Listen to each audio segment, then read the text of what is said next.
And that breaking news just minutes ago, the arrest of a man suspected of shooting up businesses, a hospital, and then making threats against the state capitol. Those threats triggering the Capitol's evacuation. And that suspect, identified as 30-year-old Jackson Penny from Hayward, was found and taken into custody near Auburn, Folsom Road and Douglas Boulevard not too long ago in Granite Bay. These are live pictures from Live Copter 3 over the scene, getting these exclusive pictures for you. The arrest happened just about an hour ago, and you can see the huge law enforcement presence that is still there. We are told Penny will be booked into the Placer County Jail. So again, they do have their suspect in custody now. And even with that arrest, the state capitol is closed tonight. Here's a live look at the Capitol building in downtown Sacramento, where security around the building has been tight all day today following that threat this morning. There are a lot of moving parts of the story, so we want to start by walking you through how things unfolded. Well, it all started last night in Citrus Heights. Police say that somebody called 911 after shots were fired at a business. Now, no one was hurt at that location, and then within minutes there were reports of a second shooting. But before officers could catch up, they say the driver then took off and went to the city of Roseville. Then police there say the driver continued to fire his weapon. This was on Douglas and Sunrise Boulevards just before 9 o'clock last night.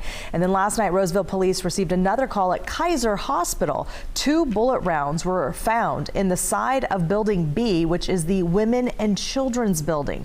At this point, law enforcement has not said if they believe any of the businesses were specifically targeted or if those locations were just chosen at random, if it was a random thing. That was all followed by dispatchers announcing the threat to the state capitol. He made a threat to the security staff that he was going to go to the Capitol and shoot it up. So here's a look at the person who authorities had been looking for. Again, he's in custody now, 30-year-old Jackson Penny. He's from Hayward. Again, he was arrested in the Granite Bay area and will now be booked into the Placer County Jail. So kind of an end to the search, which is obviously good news for a lot of people. We have team coverage for you on how this all unfolded today. Ashley Zavala at the state capitol with reaction coming from lawmakers. Let's start with the path of evidence left by the suspect with Michelle Bandur, who's in Citrus Heights. Michelle. Well, Golston, the gunman's bullet trail brought police here to this family-owned business, Harris Industrial Gases, and he left behind bullet and bullet holes all around this propane tank here that sits in the front parking lot. You can see the 2 bullet holes right there. The owners say they have been on edge all day trying to figure out why the shooting spree happened here at their business. We think it may have been that graze mark right there. Counting bullet holes in their business on Auburn Boulevard. Right there is another bullet hole. The owners of Harris Industrial Gases believe a gunman targeted their business during his Wednesday night shooting spree because of the propane tank in the parking lot. Their surveillance video caught the suspect firing his gun from across the street. Our video, just very hard to see. He gets out of the truck, turns around, braces his arm on the hood of the truck and takes aim over here. And we've discovered at least 5 shots. Citrus Heights police say before the suspect, Jackson Penny, opened fire at Harris Industrial Gases, he stopped at the AutoZone a half a mile away at Rollingwood and Auburn Boulevards around 8:45 p.m. Officers say Piney went inside the store, which was about to close, and called 911, reporting a murder. When he drove off in his truck, they say he fired his weapon. No one was hit. After the 2 shootings in Citrus Heights, police say he drove to Kaiser Roseville Medical Center and shot at the Women and Children's Center. Police found 2 bullet holes in the building. It was on lockdown for a short time. The business owners wonder how they're connected to the suspect, who is believed to have made credible threats against the California state capitol, which was evacuated Thursday morning. It sounds like he's after bigger targets, you know, I mean, not just a little mom and pop shop. I mean, if you're making threats to the capitol, you obviously got something going on, because that's not something that just anybody would do. If he would have been successful, what would have happened here? My thought is if he had actually hit the tank and a spark had ignited this, he would have likely blown himself up. Well, and the owners say fortunately their business was closed at that time last night, and many of the businesses up and down here were also closed at the time. And Citrus Heights Police and Roseville Police say luckily no one was injured during that shooting spree. I did just speak to Kathleen Harris about the arrest of the suspect, and she says they are definitely relieved but still on edge that you never know if something like this could happen again. Reporting live in Citrus Heights, Michelle Bandur, KCRA 3 News. Michelle, thank you. We also found that the suspect's vehicle is listed for sale on a Facebook marketplace. Here's a screenshot of the listing of the gold F-150. It has the same license plate that law enforcement was looking for. It's been listed for about 6 weeks. That license plate 6VO4299. And as we just told you, investigators say the suspect in those incidents also threatened to shoot up the state capitol. That forced security to evacuate the state capitol this morning. Let's go to KCRA 3's Capitol correspondent Ashley Zavala is there at the Capitol. So what were lawmakers doing when this whole thing was unfolding there?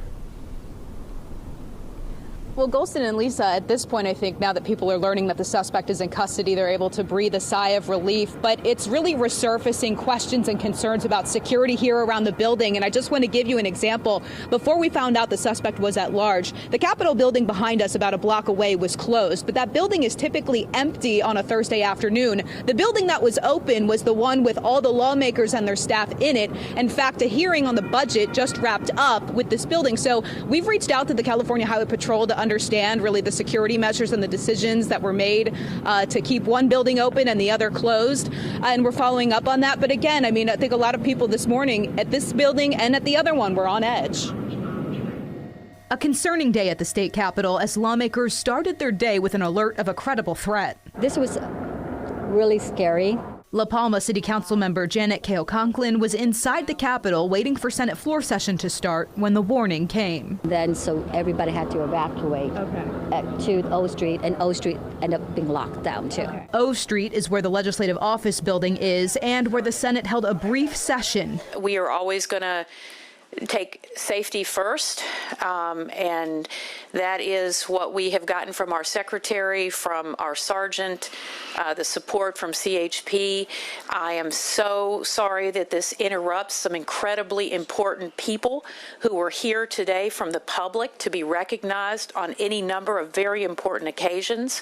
A block away, security turned people away from the state capitol. Outside, we caught up with Assembly Democratic Speaker Anthony Rendon, who had just held a briefing with lawmakers. How are your members feeling? I think they were a little concerned. I think the briefing was helpful. We just as a precaution have given Assembly employees the option of working from home. Several officers could be seen in the area, which is typical during busy days. Republican State Senator Scott Wilk said he learned about the threat from KCRA on Twitter. So I didn't even want to come, but the sergeants came and got me out of my apartment and made me come, which I was coming, but reluctantly. Okay. Now, we did check in with Governor Gavin Newsom's office, and he is not yet back in California from a personal vacation, so therefore he was not in this building or at the state capitol at the time that all of this was happening.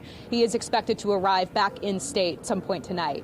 Reporting live here at the state capitol, Ashley Zavala, KCRA 3 News. Ashley, thank you so much. We want to go back to Live Copter 3. We have these live exclusive pictures for you over the Pine Brook Village Mobile Home Park, and underneath that carport that we're zooming in on right here, you can see the license plate for yourself, and that is license plate 6V04299 belonging to the suspect that's now in custody, 30-year-old Jackson Penny. It's that gold Ford F-150, a 2002 model, single cab with that black soft cover over it. That's what they were looking for since last night. And there you can see it parked under that carport at this mobile home park right off of Auburn Folsom Road. There is a huge law enforcement presence there here in Placer County. And again, they do have that suspect in custody at this time. But you can see the mobile home park here, and you can see where we found that truck parked under that carport. Yeah, and Penny said to be out of Hayward, but this is obviously in Granite Bay, so we don't know what, if any, connection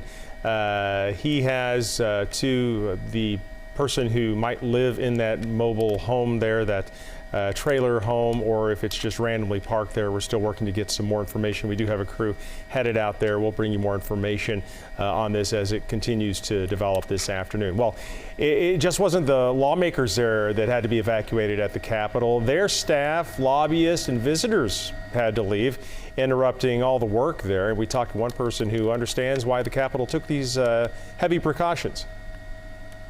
I did not feel as nervous because there is so much Capitol. I mean, you have Capitol Police, you've got the state police, you've got the local law enforcement, you have the building security, and I mean, there are just several layers that we have to go through just to get in the building anyways.